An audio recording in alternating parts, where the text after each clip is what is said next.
YouTubers. We're gonna go for a little video here. We are up on what's known as Central City Parkway, Highway 70 in Colorado. Exit 243 eastbound will take you back into the mountain, into this onto this road, which takes you up to Central City and then onto Blackhawk. And not everybody gambles, and not everybody drives this road. However, I just wanted to point out a couple things about this particular road and some of the scenery on this road and just how beautiful it is. Right here is a cutout. This used to be a mountain, and they've cut out a giant divot in the landscape, and there's a couple of these along the way which are very dramatic. I think we got some guys doing some geology, little geology over here on the side of the road. All of these cutouts are just amazing, the amount of material they move when they do this. But anytime you see a cut like this, a road cut, you see that raw, bare rock surface. That slope used to continue at a natural grade and connect to the other side of the road on this little hill right here. And you can see, it's very obvious in certain places, more so than in others. And there's another, we're driving through another cutout here. And all of these slopes, these natural, these rock walls on each side of the road are representative of where the hillside used to flow naturally. So if you were to connect the tops of those road cuts with each other at follow the angle, you would roughly have the shape of the hill, the mountainside, before they cut it out for the road bed. Down here is work there's a lot of work that goes on around here in all different manners, and then they stop, they abandon work. But you've got these trails for mining and for work and for other industry. There's a lot of quarries, there's a lot of gravel that they pull out. When they do the road cuts and they remove the mountainside material in order to make room for the road, they take the rubble that they turned the mountain into, all the material that they moved out of the way for the road, and then they pile it up in the low spots. So, like the spots like where there's no mountain to move, they take the rocks that they moved off the other spot, and then they put it kind of like here where we're driving, where you see these piles like here on the right of rocks. It's from where they moved the material into the lower spaces to create the road bed. So it's just amazing the amount of work. You'll notice how light the traffic is up here, but you'll also notice that we're driving on a road that is 4 lanes wide, 2 lanes in each direction. And for the most part, that is not the normal way that they build roads up here. I mean, this is extraordinarily expensive. You're talking twice as much or more with the size of the shoulder and the amount of work that goes into building a road twice as big. But again, because the casinos are up here, and because this is the road that the casinos expect or anticipate people using to get here, they made this road freaking enormous. And it is a nice drive. It's probably one of the, look at that scenery out there.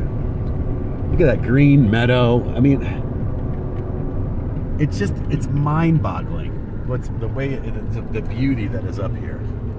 It's probably one of the taller roads, higher up roads, because it's not the peak to peak.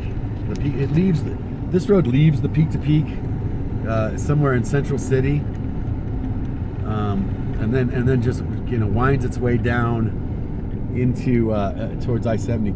There's a KOA campground right there. It's called the Holiday, KOA Holiday Campground. I mean, I used to love those things. We stayed at KOAs when I was a kid. Over here, on my left, although I just passed it, there's a commercial property for 8 acres of commercial property for sale. Up here, as you enter Central City, you know, there's this huge. First of all, there's the Nevadaville mine. The Nevadaville town. It's a mining site, and it's a ghost town. It is an abandoned ghost town. It's coming up here on the left, but then there's a structure, some sort of mining or tailings operation. These are abandoned for the most part. To my knowledge, these are unused structures. These are no longer being used. You know, they serve their purpose, or the companies that were using them have walked away and left equipment and material and structures behind. What I was talking about before is up here on the right. Look at that. There's Central. I mean, just unbelievable. The town just opens up right there. You see like everything right down into it, and then you're coming up here on this basically a big pile of rocks, and they've been just stacking up rocks and material here for forever. I mean, I don't know. I've been coming up here for 20 years, on and off, and I've taken video up here before. Here's the sign to the Nevadaville mine, the Coeur d'Alene mine. You guys can help me with that. And then right here, this is a pile of rocks. Okay, literally just rocks just stacked up. Right, you can see them. And then you come up here, and there's a little sign. It says for sale, 6 acres. And what's for sale is this pile of rocks. And I don't know if it's commercial. I don't know exactly, you know, what you can do on that 6 acres with rocks. It's just piled up with rocks. But boy, like, wow, where else do you find this? So here we are. We're coming through Central City. There's some old cribbing holding back a mountain. You know, that was all gold mine. This is mining central. And now it's all casinos. Yeah. We're just doing a little YouTube video here as we cruise through these old mining towns here in Colorado. These are, you know, I've kind of always wanted to do this. I have no idea what, other than historical, you know, preservation stuff. I don't know how they pick, you know, what buildings to keep and which ones go. I mean, they keep most of them, but you know, obviously the casinos have built on properties that were older when they were there, and now they're casinos. So again, I don't know what laws are in effect or were in effect to keep. There's a dispensary. Anybody watching YouTube videos, you know, from around in Colorado and seeing stuff like this, and you don't have dispensaries, man, you know, that's normal. This is normal around here. That's what we have and what we do and where it's at, and you just, they're everywhere. You know, there's a certain amount of competition, you know, so they don't like to stack them up right next to each other, and there's a certain amount of laws about how many you can have, you know, in whatever city, you know, and then the municipalities can determine if they want to have them at all. Some cities just put a ban on them until they figure out what to do with that, if they don't want that stuff in their community, a moratorium of sorts, you know. So it's not like it's free weed on the street corners. It's processed. It's like any other industry or any other product. You know, there's a process that you have to go through to be able to sell it, and then there's you know, to be able to buy it. You can't be 10 years old and buy it. You know, you gotta be a certain age. You know, if you're doing it medically, you gotta have your medical card or whatever. Look at these houses up here. It's just seriously, this is America. This is what it's about. Central City, where we just drove through, is the richest square mile on planet Earth. That's what they claim. I'm not sure that that's wrong. It might still be correct, given the amount of gold in the soil. I think to some extent, I know for a fact there's the Ameristar, that giant skyscraper-looking thing in the mountains. That's the Ameristar Hotel and Casino. It'd be foolish to think that there wasn't gold in them there hills. There's still tons of gold in these mountains.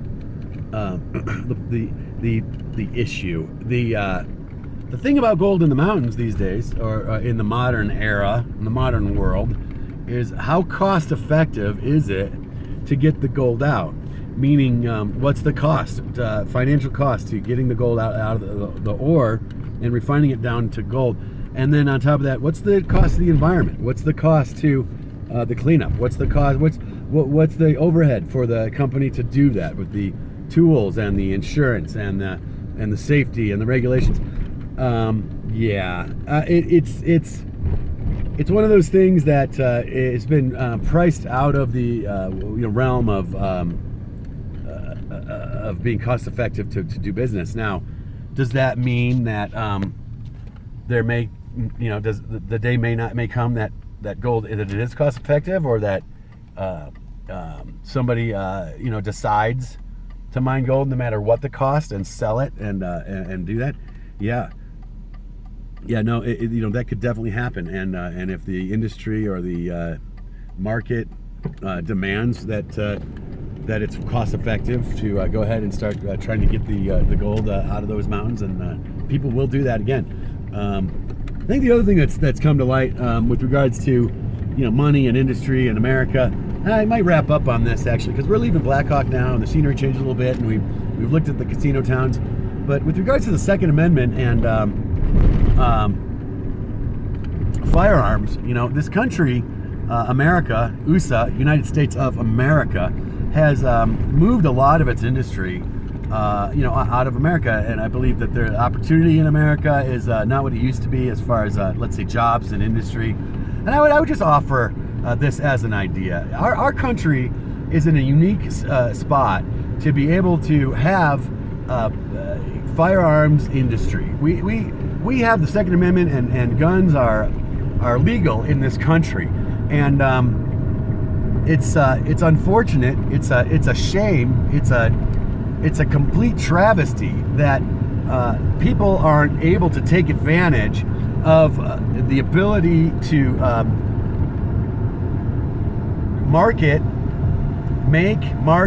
produce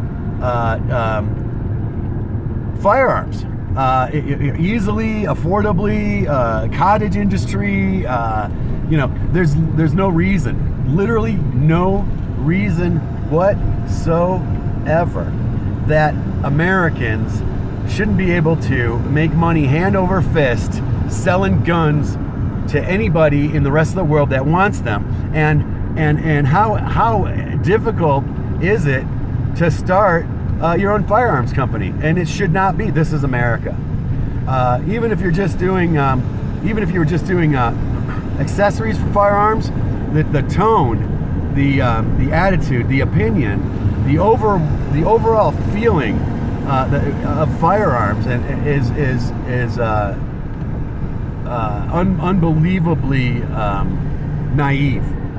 It's infantile, and the notion that one is not responsible to protect or provide for themselves, and that there's another person, a government facility, another person with a gun that's going to show up in the nick of time to assist you in that type of situation is foolish and immature and irresponsible. There's not one police officer per person, and the moment that those police officers are busy helping people, and somebody has a problem, well, suddenly there's the law of diminishing return. Unless you have enough police officers for every single individual in a community, the chance of people having to wait or to come up with an idea to solve their own problems from time to time, maybe take care of their own life or property should it be threatened, is going to be hampered if all the police are busy